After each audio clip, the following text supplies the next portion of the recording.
must bring control. No kidding.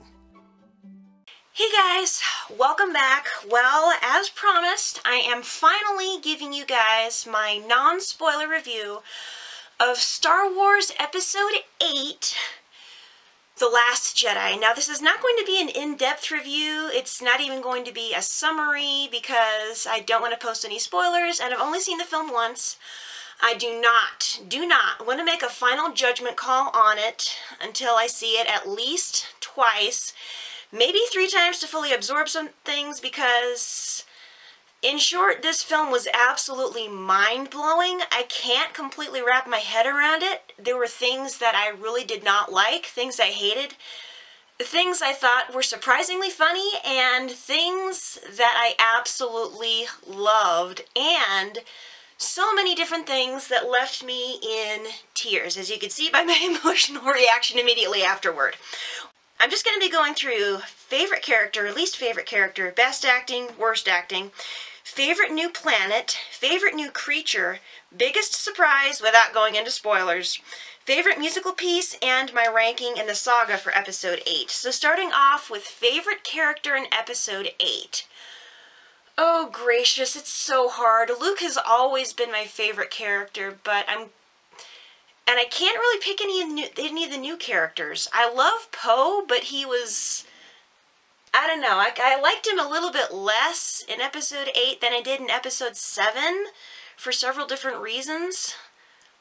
Even though I still really like Poe. I don't know.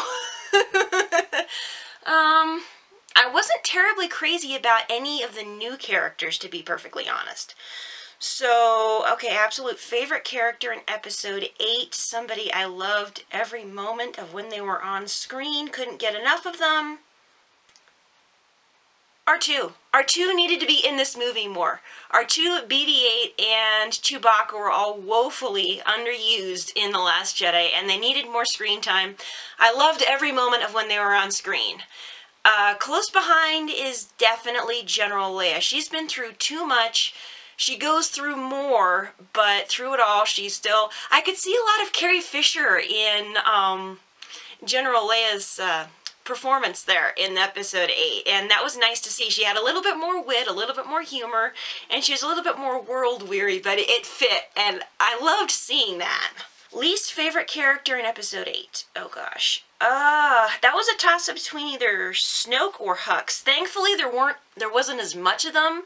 There wasn't as much of Hux in there, and I was very pleased with what ended up happening to Hux, even though it's still sort of open to interpretation for the end, but I liked seeing what went on with Hux because I can't stand the character, and I loved seeing what was done to him. I got a fiendish glee out of that.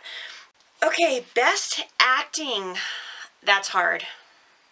There was really good acting in Episode 8. I badly wanted to say Mark Hamill was the best actor in here. While he was good, and that was the best acting I've ever seen out of him. Hands down, probably the best acting in Episode 8 was probably out of Carrie Fisher and Daisy Ridley and Adam Driver. It was a toss-up between those 3. They did excellent. They did the best they could with their lines. They did a great job. Even though I hate Kylo, Adam Driver's a really good actor. He really knows the character, and he did a really good job. Daisy, of course, is excellent as Rey. And, of course, the late, great Carrie Fisher, she was so good. I mean, the acting in this one was so good. So I can't pick just one. Worst acting in Episode 8, oh my gosh. One of the side characters whose name I can't remember. I mean, everybody was really good in it, but I'm trying to think of a few moments in the movie that stood out as just bad acting. I can't think of them off the top of my head. I'm gonna have to get back to you on that worst acting thing. Favorite new planet from Episode 8?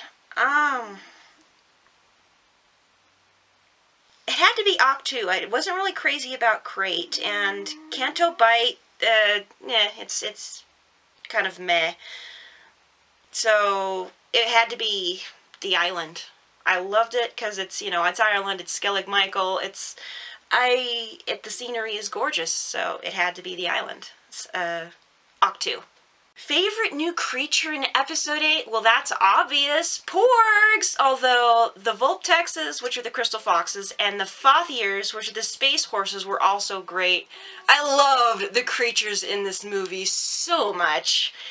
I want all of them for a pet, but I'm pretty happy with my Porg. Although I do want one of those space horses, and I kind of felt bad for them.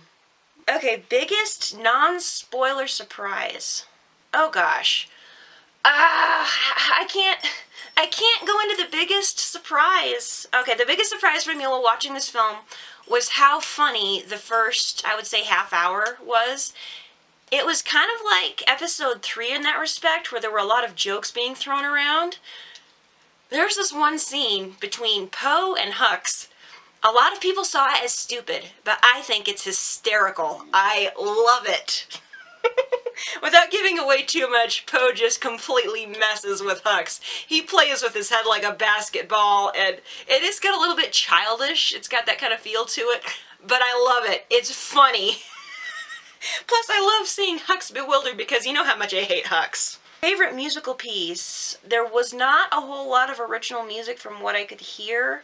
I did hear one standout piece. Unfortunately, I can't remember the melody, but it was for Kelly Marie Tran's character Rose. It was very nice, very melodic and soft and understated. And I wasn't, you know, terribly crazy about her character. I mean, I didn't dislike her, but, you know, there's nothing super special. And her theme was really nice. I really liked it. But my favorite musical piece in any Star Wars movie is when they've got the crescendo for the Force theme. That's probably the best Star Wars music ever. I never get tired of it. They can play it as much as they want. Alright, ranking in the saga. That is still up in the air. As like I said, I've only seen it once. I don't want to jump to conclusions. Like many people, there were things that I was disappointed in. I mean, sorely disappointed in. Things that I really wanted to see that I actually did see, which really excited me, but I didn't like the way most of them were executed.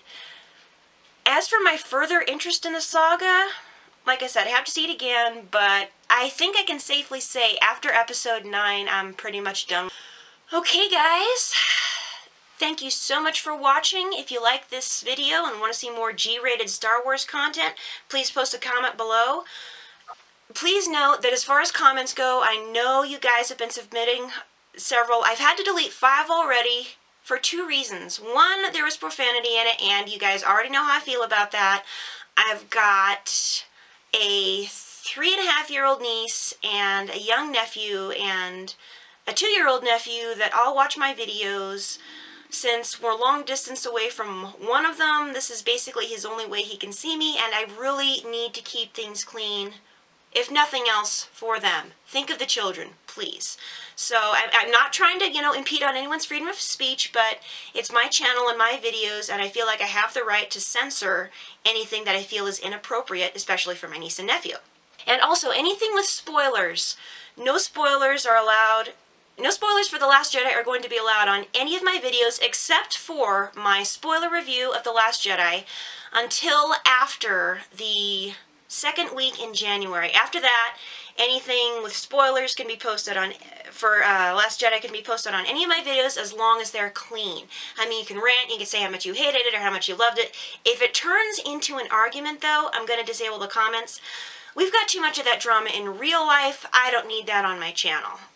So, come on guys, take it easy. In the end, we all have to remember that as passionately as we feel about it, it is just a movie. And the great thing about Star Wars is there's something for everybody. If there's something about it you don't like, there's 100 other things that you can go to that you can, you know, embrace and, you know, do whatever with that doesn't even touch the stuff that you don't like. Like, for example, if there's people that only like the old EU, there's people that only like the sequel trilogy, or only like the original trilogy, or even only like the prequels, or an eclectic mix of all of them, like me. And there's no reason to put anybody down or insult their intelligence. People like what people like. There's no accounting for taste. And I want things to stay friendly, because Star Wars is something that has brought millions, yes, I mean millions of people together. And There's enough division in the world already as it is. We don't need something like Star Wars splitting us apart. We need to find common ground. But hang in there, my spoiler review for The Last Jedi is coming soon. Not until after I see it again, because I don't want to give a full spoiler review until I've seen it at least twice, preferably 3 times, but there's no guarantee I'll be able to get to the local theater, and I have no idea how long they're going to be showing it, since it's required to be at least 6 weeks. I'm figuring I've got until at least the 2nd week in January to see it again, but I'd like to see it maybe for Christmas, maybe take my dad. I know my nephew's going to be coming up, and maybe take him. You can get another family review on that. I know I'm babbling again, but this is something I do feel very passionately about. If it wasn't for Star Wars, I would never have met my boyfriend.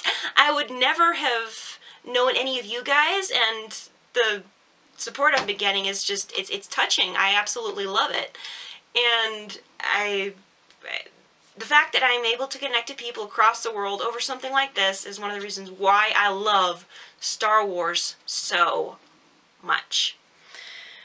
And now, okay, rant over. I've got stuff to do. It's still freezing cold outside, and I've got somebody on Skype who wants to talk to me. So until next time, this is the Clumsy Jedi signing off. Bye, guys.